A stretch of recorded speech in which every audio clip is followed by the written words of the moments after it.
Welcome, dear listeners, to a tale that begins where the woods whisper and the past lingers like a shadow.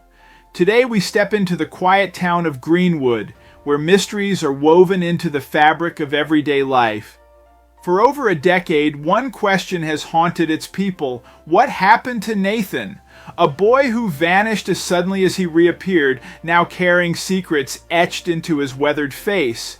As the story unfolds, you'll hear of survival, loss, and the unyielding bonds of family. So settle in, let the world around you fade, and prepare to journey with us into a story that will leave you wondering what truly lies hidden in the depths of the woods. In the small town of Greenwood, a mystery that had puzzled residents for over a decade was about to unravel in the most unexpected way. Nathan, who had disappeared as a 7-year-old boy, walked out of the woods that edged the town, now a teenager with the scars of survival etched into his face. His return was as sudden as his disappearance, leaving the community in shock and disbelief. Nathan wasn't alone, his eyes hinting at untold stories of survival and solitude. The question on everyone's lips was what had happened to him during those lost years. But as Nathan finally spoke, it became clear that the woods had kept more secrets than just his whereabouts. But before we start, smash the like button and make sure to subscribe if you haven't, and hit that notification bell so that you won't miss any new stories. Janie lit the small candle beside the picture of her son.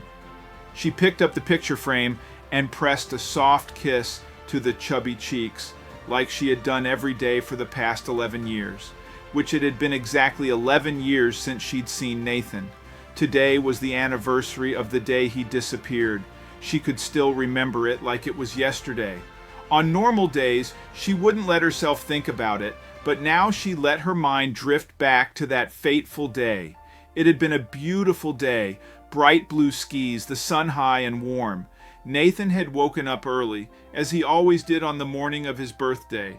She'd made him his favorite breakfast, pancakes drenched in maple syrup, and had given him a few of the smaller gifts she had bought him, so the biggest one stood in the middle of the living room waiting to be owned. To this day, the gift has not been so cool. To this day, the gift has not been unwrapped. Unwrapped. Janie had gone over the details many times over the years, searching for something she may have missed, a clue, a direction. There hadn't been a single sign in the following days either. The police and the search parties, they didn't find anything, and eventually they stopped looking. In the years that followed, Janie had torn through her house in the hopes of finding a shred of evidence.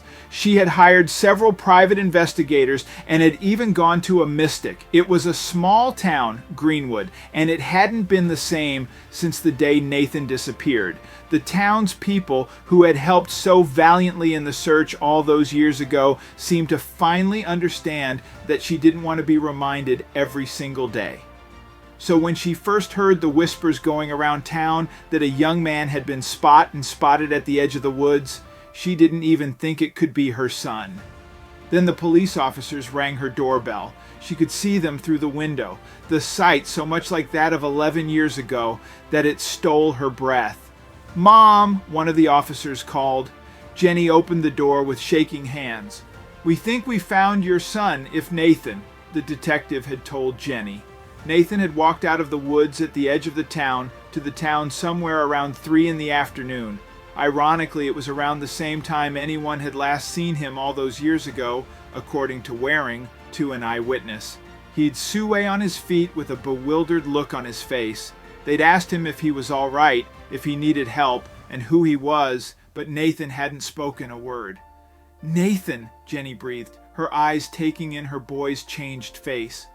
It wasn't just that he aged, his face was riddled with scars, both small and large. It brought tears to Jenny's eyes. The young man in front of her gave no indication that he'd hurt her. His hollow eyes remained passively on her face. "Why won't he speak?" she asked, turning towards the officer. The man just shook his head. "We'd hoped you would get him to speak." If then, it was a blur. People filed in to attach strange machines to her son. Several therapists had come and gone from the interrogation room to ask him question after question. Nathan hadn't said a word, had simply stared at his mother when they'd probed him with needles, and finally the police had ranted Jenny's wish to be alone with her son. He might be violent, they'd argued. He won't hurt me, Jenny had answered. He is my son. Do you remember Nath? Jenny started, tears flowing freely down her cheeks. Now, carefully, as not to spook him, she reached for his hand. Nathan let her touch him, a small twitch in his fingers the only reaction. It was your birthday. You were supposed to open your big present after school, she continued, her thumbs softly stroking his in the choir room. Nathan's voice suddenly pierces the air. Mom, he croaks, rough and unfamiliar. Jenny's tears double, each drop heavy with emotion. Nathan's gaze meets hers, a silent understanding passing between them. But Jenny's strong and clear voice fills the room. He's been through an Ushy states, locking eyes with each officer. Her words paint Nathan not as a suspect, but as a victim of circumstances beyond his control. The officers exchange looks, their resolve softening, finally nodding. They step back, granting Jenny's request for space, though their presence lingers just beyond the door. With the officers' retreat, semblance of privacy returns. They remain nearby, their silent agreement with Jenny a testament to her persuasion. Jenny turns back to Nathan, her stance relaxed yet protective. The officer's proximity, a quiet promise of safety, underscores the room's changed atmosphere. Jenny and Nathan are alone again, but the officer's watchful presence remains a silent guardian. In the regained quiet, Jenny leans closer to Nathan.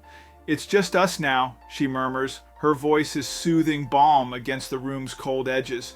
Her words are simple and direct, meant to comfort Nathan, whose eyes flicker with a mixture of her relief and residual fear. As Jenny's eyes light up as she shares, "It's your birthday today." Her voice carries a warmth, promising a return to their special morning tradition, pancakes drenched in maple siam. What the minion of this small ritual seems to bridge the years lost between them, offering a glimpse of normal Y and the comfort of old routines amidst the uncertainty of their current situation. Nathan's reaction to the mention of pancakes is subtle but profound. A small smile, fleeting yet unmistakable, crosses his face. It's a smile that momentarily erases the years of hardship, revealing the child Jenny once knew. Mom, he says, the word unfamiliar and from disuse, but it reigns with an echo of recognition and connection between them. His next words are simple: I got lost. Yet they carry a weight of unspoken experiences. Jenny, with a mix of determination and hope, manages to convince the officers Mulmer if they agree to let Nathan go home with her. The idea being that familiar surroundings might unlock the memories buried deep within him. Jenny believes in the power of home, of its walls and smells, to bring back the son she once knew. Once home, Jenny immerses herself in the task of making pancakes, hoping the familiar scent will comfort Nathan. The aroma fills the kitchen, a smell that used to herald joyful mornings. Their moment of tentative peace is broken when a police officer arrives asking to speak with Jenny outside. Nathan's reaction is immediate, his hand reaching out to grasp hers. The officer, looking uncomfortable, shares startling news. Another person has come out of the woods asking for Nathan. Jenny's mind races, trying to piece together what this means. How could someone else be involved? Nathan, sensing the shift, tightens his grip on Jenny's hand. Nathan's reaction, a mixture of fear and confusion, compounds her worry. He shakes his head, murmuring "Mom" over and over and over, as if the word could shield him from whatever is coming. Jenny becomes his anchor, a source of stability amidst the chaos. Nathan sits, visibly struggling with his emotions. He glances towards the door, then back at his mother, torn. Jenny's presence has always been his safe harbor, but the voices outside threaten to breach the walls of security they've built in these brief moments together. Amidst the cacophony, a familiar yet hauntingly foreign voice cuts through the tension. Nathan freezes, the color draining from his face as if he's seen a ghost met. The voice, belonging to someone from a past long buried, sends a shockwave through the room. Jenny's voice is a whisper laden with disbelief and a flicker of hope. A reappears become fro which speak. The officer moves, ready to confront the source of the intrusion, but Jenny and Nathan are rooted to the spot, captivated by the familiarity of the voice. A man steps forward, his appearance worn by the elements, yet his eyes soften at the sight before him. This ragged figure, standing at the threshold of the home he once knew, locks eyes with Jenny and Nathan. The air is charged with a complex mix of emotions as the long-lost father and husband return, his wild look contrasting sharply with the warmth flickering in his gaze. Nathan's voice cuts through the tension. "Daddy," says the word heavy with years of unspoken stories. Jenny echoes Jack, her voice a blend of disbelief and recognition. The officer pauses, understanding the gravity of the moment unfolding. Jack's identity as Nathan's father and Jenny's husband is confirmed, unraveling the mystery that enveloped their disappearance. Jack begins to share their tale, a story of a son's quest to reunite with his woodland-dwelling father. What started as a child's adventure turned into a tragic narrative of loss and survival. The story of their life in the woods, a testament to resilience and survival, unfolds. Nathan and Jack, lost in the vast expanse of woods and mountains, wandered for years amidst the wilderness. They were oblivious to their true relationship, each to the other, a companion in survival amidst the dense forest. Nathan stumbled upon an old worn family photo. This discovery sparked a fierce determination to return home to the mother he barely remembered.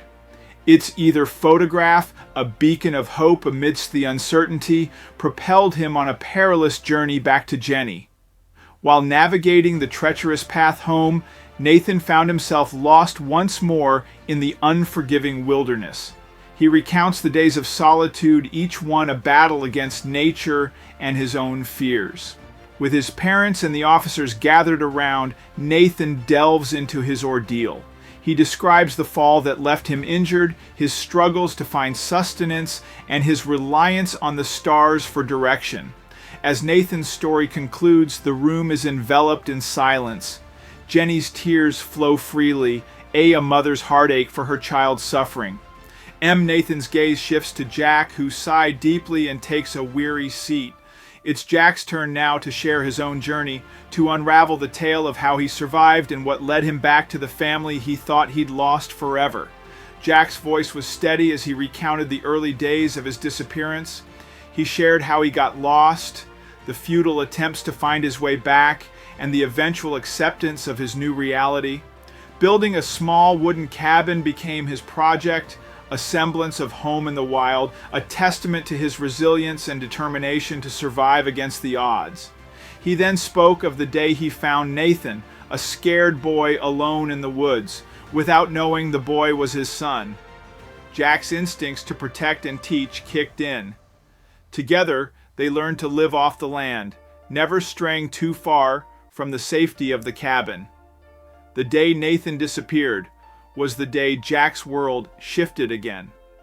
Returning to find Nathan gone and discovering the family photo was a moment of revelation fed by determination. Jack tracked Nathan's steps, his survival skills now serving the purpose of reunion. Like Eerie, his journey led him back to the village, and memories guided him to the doorstep of the home he had once shared with Jenny. After years of separation, Jack's heart was heavy with the anticipation of facing the family he thought he'd lost forever. The room was thick with emotion as Jack, Jenny, and Nathan embraced, tears flowing freely as their stories intertwined into a single narrative of loss, survival, and reunion. The police's suggestion for a health check seemed distant against the backdrop of their rediscovered family bond. And sitting down to pancakes, Nathan finally unwrapping his long-awaited gift, symbolizing is not just a return to family traditions, but the beginning of healing and a future together.